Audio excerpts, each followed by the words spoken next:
Bienvenue à toi sur la chaîne UltraFX. Aujourd'hui, on va débriefer tout simplement d'un setup que j'avais mis sous forme de quiz dans le canal public. Alors, il faut savoir que bien souvent, je mets des petits quiz de connaissances ou tout simplement des setups dans mon canal public. Si tu veux nous rejoindre, c'est tout simple, c'est dans la description. Tu vas retrouver le lien de la communauté. Tu as juste à cliquer dessus, tu rejoins la communauté UltraFX et tu pourras également, à ton tour, essayer de répondre à ces petits quiz. Alors maintenant, ici, on est sur le goal. On est sur le goal. On voit que ici, on avait pris cette liquidité avec ce mouvement haussier. On est revenu sur une supply à l'intérieur ici. On a eu cette réaction. Derrière, on pousse à la vente. On voit qu'ici, on a eu l'impulsion des cassures de structure. Et ici, retracement. On pousse. Mais attention, ici, on impulse la structure qu'on veut venir BOS. Ça va être tout simplement cette structure, ce high low qui est ici. Et on voit que à ce moment-là, on ne casse pas la structure, on vient juste prendre de la liquidité. Du coup, ce niveau-là n'était pas un BOS de la structure, était juste une prise de liquidité. Du coup, c'est normal que ce low high-là saute et qui revient sur la petite bougie bleue qu'on retrouve ici, sur le petit doji bleu qu'on retrouve ici. À l'intérieur, on a eu cette réaction que je vais vous montrer. On a eu une distribution qui s'est mise en place. Simplement, on va descendre en unité de temps. On voit qu'ici, on a eu cette distribution qui s'est mise en place dans notre supply zone, dans notre zone d'offre.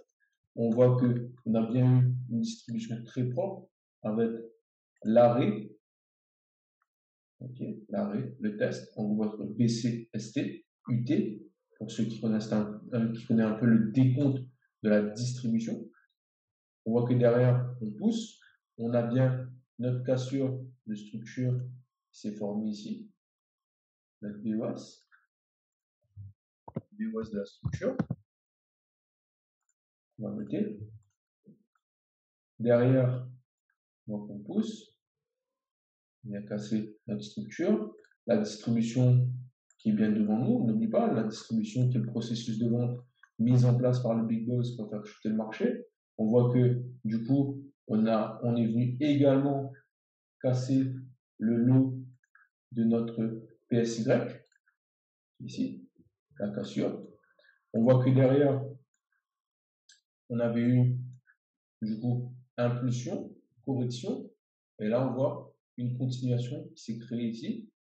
Du coup, ce niveau-là qui avait créé des liquidités, parce que tout simplement, ça va devenir notre inducement, et que également, on va créer des liquidités avec ce niveau-là. Du coup, on vient nettoyer cette liquidité et récupérer.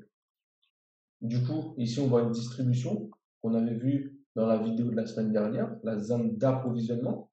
Comment bien comprendre une zone d'approvisionnement, comment bien la détecter. On voit qu'ici, on a créé un nettoyage de liquidité. Une fois ce nettoyage de liquidité créé, on voit que là également, pour le retracement, on a une structure haussière qui se met en place avec des high, high, high, low, high, high, high, low. Et ici, du coup, l'impulsion, la cassure, tout simplement, de cette structure de retracement. Et on vient casser les high, low qui avaient été créés pour le retracement. L'impulsion qui vient de donner ici, la cassure de structure. Et en gros, j'avais proposé 3 zones potentielles quand j'avais fait le quiz. C'était l'extrême qui était ici, l'extrême PY qui était ici. J'avais proposé la zone d'achat qui était ici. Et j'avais proposé la zone de vente potentielle qui était ici. Et du coup, la question était, quelle est la zone la plus pertinente? Et du coup, pas mal de personnes m'avaient répondu, en gros, ça c'était notre zone A, ça c'était notre zone B, et ça c'était notre zone C. Et pas mal de personnes m'avaient répondu la zone A. Après, en deuxième position, il y avait la zone C. Et en troisième position, la moins répondue, c'était la zone B. Pourtant, c'était la zone B, la bonne réponse. Mais je vais vous expliquer pourquoi. C'est tout simple. Déjà, pourquoi pas pourquoi on ne va pas prendre en compte la zone C, qui est celle-ci, la zone d'achat? Déjà, juste avec notre Golden Setup qui est ici, qui a réagi tout simplement à notre zone d'offre qu'on a vu à gauche et qui a également pris la liquidité d'un low high d'investment. Juste avec cette information-là, on voit que derrière, on pousse, on donne bien nos cassures structure ici. Notre Golden Setup, notre distribution nous donne bien nos cassures structure, nous montre que du coup, l'achat ici, on oublie. Du coup, voilà pourquoi on élimine l'achat. Donc, on va supprimer cette zone puisque ce n'est pas une zone pertinente. Ce n'est pas de l'achat qu'on cherche ici, c'est de la vente.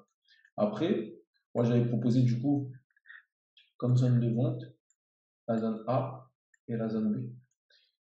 Et du coup, à ce moment-là, la zone B, pour moi, était la plus pertinente. Je vais vous expliquer pourquoi, mais avant, on va revenir sur la zone A. Ok, la zone A est une zone pertinente, mais ce n'est pas la plus pertinente. J'explique pourquoi. Le marché pourrait bien revenir sur ce niveau-là avant de repartir, mais il faudra voir quel setup il va nous donner derrière. Ok? Mais à ce moment-là, ce n'est pas la plus pertinente devant nous. Cette zone-là, elle peut être intéressante, mais il faut que le setup change devant nous ici.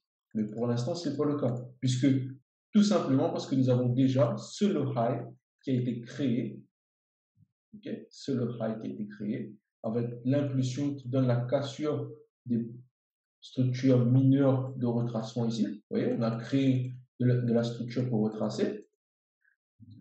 Et ce low high est venu clean le low high qui a été donné ici, le low high de continuation.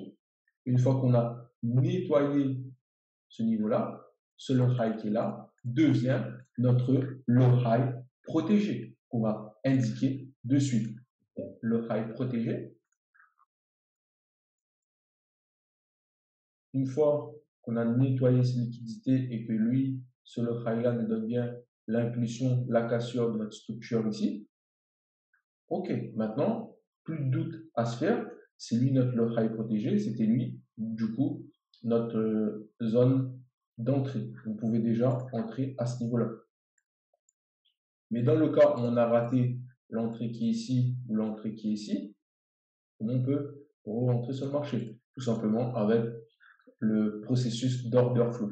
On viendra chercher, ici on voit que lui est venu chercher ce niveau-là, du coup potentiellement c'est lui notre nouveau niveau de POI. Mais j'aimerais attirer votre attention aussi sur quelque chose. Vous voyez que tout simplement le setup qui s'est produit ici, avec notre structure de rotation, notre distribution à l'intérieur, s'est reproduit en plus petite unité de temps ici. Vous voyez, on appelle ça le phénomène de fractalité. C'est le concept de fractalité, une distribution qui s'est créée ici. On a recréé cette distribution ici. Derrière l'impulsion, la cassure de structure, le retracement, on est chercher notre zone de POI. Maintenant, comme on a bien réagi à notre low high protégé, on fait confiance à notre order flow et on va chercher tout simplement une entrée potentielle sur ce niveau qui est là. Et du coup, là, tout simplement, on a juste à attendre la potentielle entrée sur ce niveau. On règle le stop loss.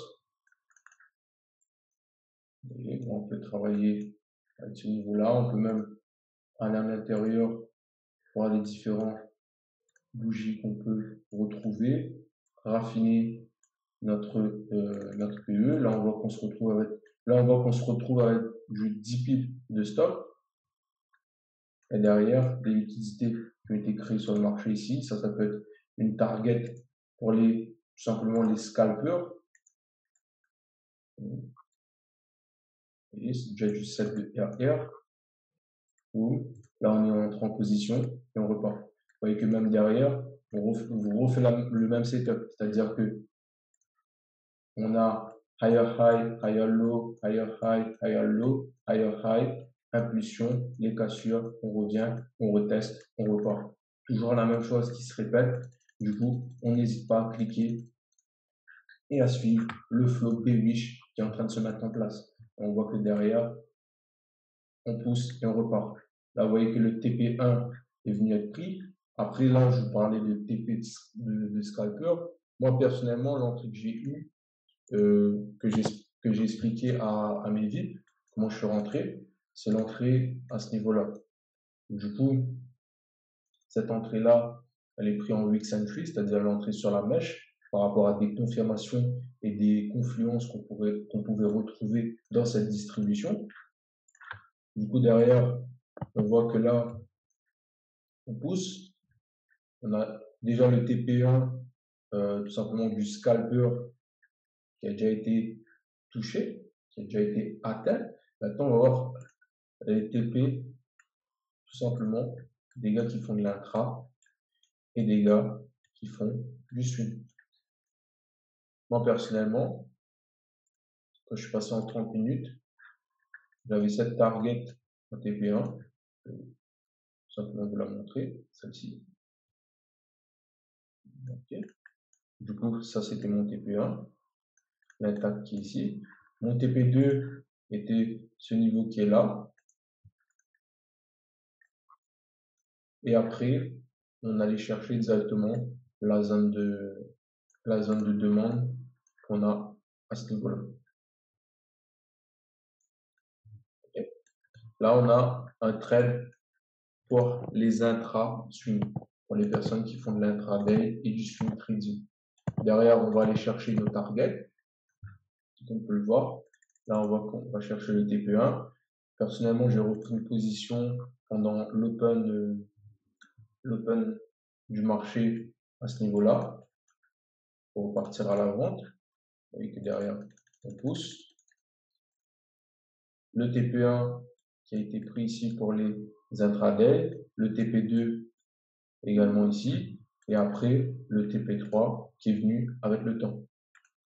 Donc, là, on voit qu'on est sur la position qu'on a vue ici, sur à peu près du 50 de RR, un peu moins, 49, 82. Bien sûr, si vous posez 40%, après, tout dépend comment vous gérez votre risque, mais ça reste quand même un beau trade à aller chercher avec un RR de 50 potentiellement et 542 pips à aller chercher sur le go. Et là, on voit TP1, TP2, TP3. Après, on va réagir à la demande zone, cette demande qui va faire réagir le marché et faire repartir le prix tout simplement à l'achat. Et là, on surveille nos zones d'offres et nos zones de demande potentiellement pour une continuation baissière si les confirmations sont avec nous. Du coup, j'espère que cette vidéo vous a plu. Si vous kiffez le contenu TradFi, n'hésitez pas tout simplement à liker cette vidéo et également à vous abonner et à activer la cloche de notification. Et si vous ne faites pas partie encore de la communauté UltraFX, n'hésitez pas, tous les liens sont dans la description, que ce soit le lien de la formation ou tout simplement le lien du canal Telegram. Je vous souhaite une bonne semaine de trading. Prenez soin de vous. On se retrouve la semaine prochaine.